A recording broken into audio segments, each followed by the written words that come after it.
ابھی ہے. اچھا ایک بندہ غیر مسلم ہے جی. اس کو میں دعوت دیتا ہوں جی آپ مسلمان ہو جائیں.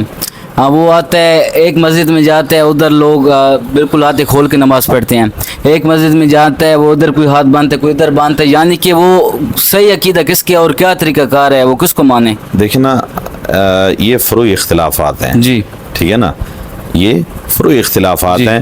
اسلام کی بنیاد جو ہے وہ ان چیزوں پر نہیں ہے. جی. لیکن مسلمان ہونے کے لیے اسلام کی بنیادی چیزوں کو اپنانا ہوگا. جی. اور بنیاد ایک ہے. جی. ٹھیک ہے نا, لا الہ الا اللہ محمد رسول اللہ, اشہد ان لا الہ الا اللہ و اشہد ان محمد رسول اللہ.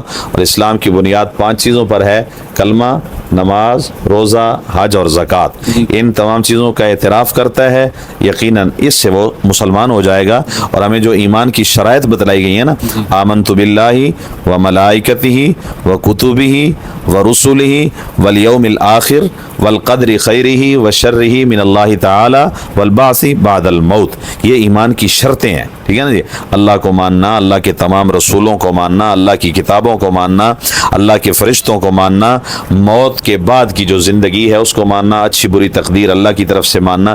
ان تمام چیزوں پر ایمان, اس کا نام ایمان ہے. اور جو بندہ ان چیزوں پر ایمان لے آئے گا نا وہ مسلمان ہے. ٹھیک ہے نا.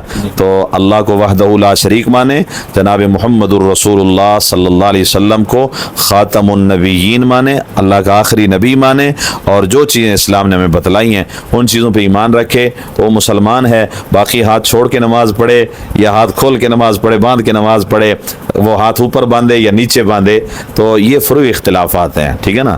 ان سے کافر یا مسلمان نہیں ہوتا بندہ.